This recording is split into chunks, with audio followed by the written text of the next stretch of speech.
It's day 3 in Santee, and we're still at it, starting to wrap it up. Lots obviously happened today, from ringing plants with Netafim irrigation. You can see how the guys had put rings around the plants, and then here's the little emitter tube.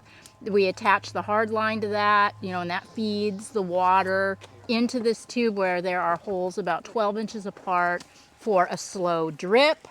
So we're only getting water where we want it. So that's what you see there. These lines will be buried, stapled and buried, and then rock will be put on top when we're all done.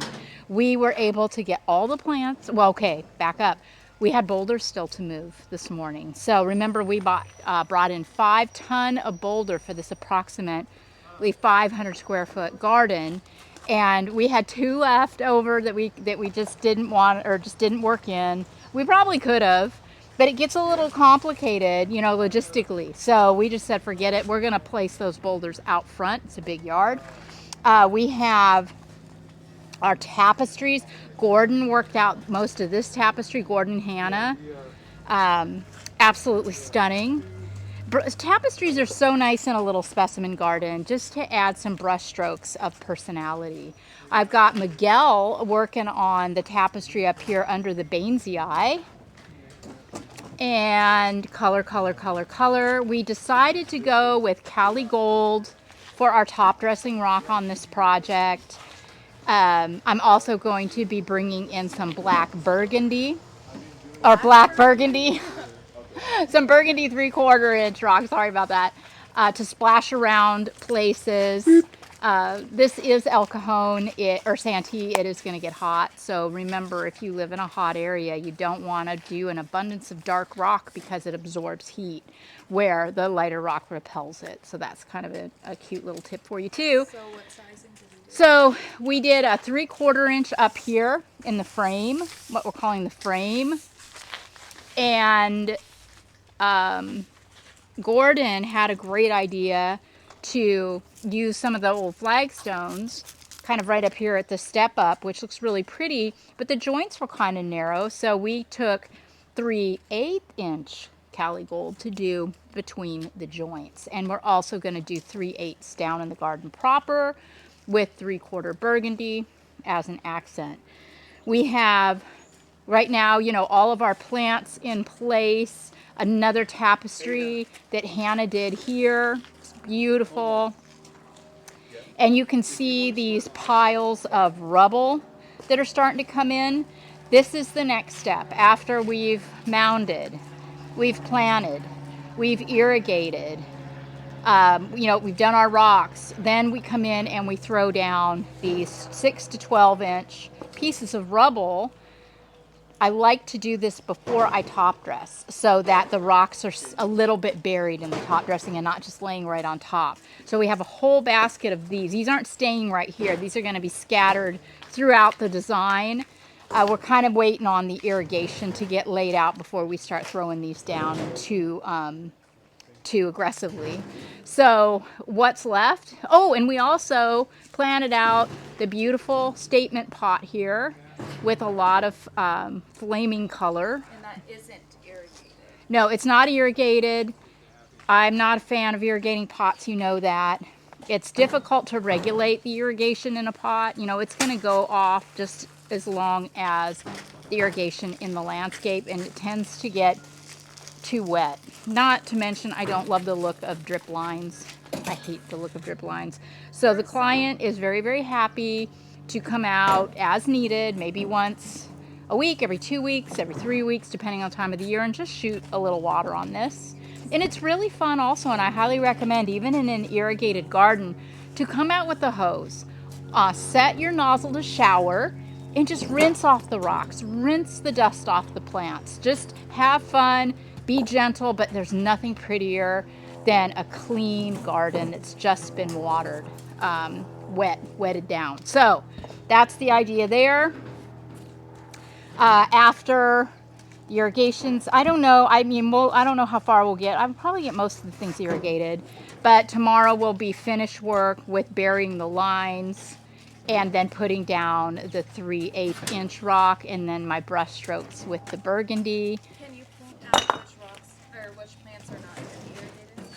Oh yeah, which plants did we not ring? Well, this is kind of a subjective thing though. So it varies by location, by exposure, by climate, by soil. So in this garden, well, in any garden, we never irrigate the barrel cactus. We never irrigate any cactus for that matter, do we? I can't think of any cactus that we've ever run water to. Sometimes the occasional aloe we might not irrigate depending on the variety and again, what we're dealing with in terms of climate. So, But for example, you don't like to irrigate the Cameronians. yes, the aloe cameronii, I tend not to irrigate because this particular aloe is so tough. And we generally put them in as cuttings anyway, so they'll turn bright red. And this one particular aloe really, really is tough as nails. So I don't generally irrigate the cameronii because I don't want them to turn green. I don't want them to grow too fast. I like the look of it as a single, and I'd like to keep it that way. And this Resinifera? Yeah, the Resinifera also we did not irrigate. This is a euphorbia. It's in the spurge family, and it can get very large, and I don't want it to. If it never got any bigger than that, I would be very happy. But, you know, I just want to slow it down. And with the client coming out to give things a little sprinkle and a little hose off periodically, multiple times a month, it's going to be absolutely fine. So, again, thank you guys so much for your kindness and for your sweet comments and all your support always. It really means a lot to me. Remind people about the giveaway. Yes, and also we are doing a giveaway, the Corona kneeling pad that I love so much.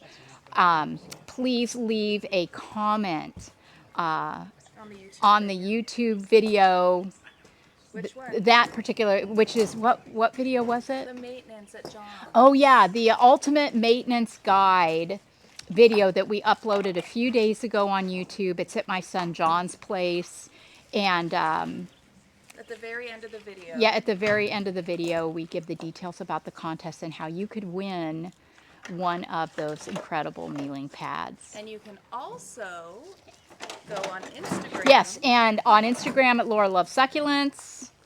The contest is live there too. Find that post, follow the Monday. directions, and the winner will be announced on Monday. So just a lot of fun. Just a lot of fun. There's going to be more contests coming up too. We're going to be giving away other tools. We're going to be giving away soil. We're going to be giving away gardening gloves. So What they like to do. stay posted.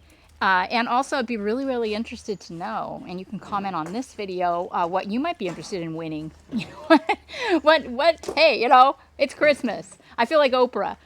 You get a car. But yeah, don't say a car. You're not getting a car. But if there's some garden tool or something that is really appealing to you or that you would like to potentially have, let me know. And, you know, we'll give it a go. See what happens. Dad's doing the micros now. Oh, yeah. And what's Greg doing right here? He's using his little blue pokey thing. And he is plugging in the little 1/4-inch micro lines. That's how we get water to the tapestry. Because those, you know, these plants are packed in tight. They're only 1 gallons. They're not as heavily rooted as the 5 and 15 and 24-inch specimen plants. So we can really customize the irrigation by taking this very malleable micro line and just working it all in through that tapestry. So And then that thick line is running behind it, so it's getting yeah, water and from- then the thick line, this is not a hard line. This is actually is an irrigation line with holes 12 inches apart, so it'll get dripped on from behind as well. So the idea is, with succulents, for the most part, the suggestion of water is pretty much acceptable. Again, especially if you would be willing to come out with a hose and offer a little additional support. Yeah, so we'll see you guys tomorrow for the grand reveal. You don't want to miss it. So get out in your gardens, have some fun, win yourself some prizes, and keep following along. Bye, guys.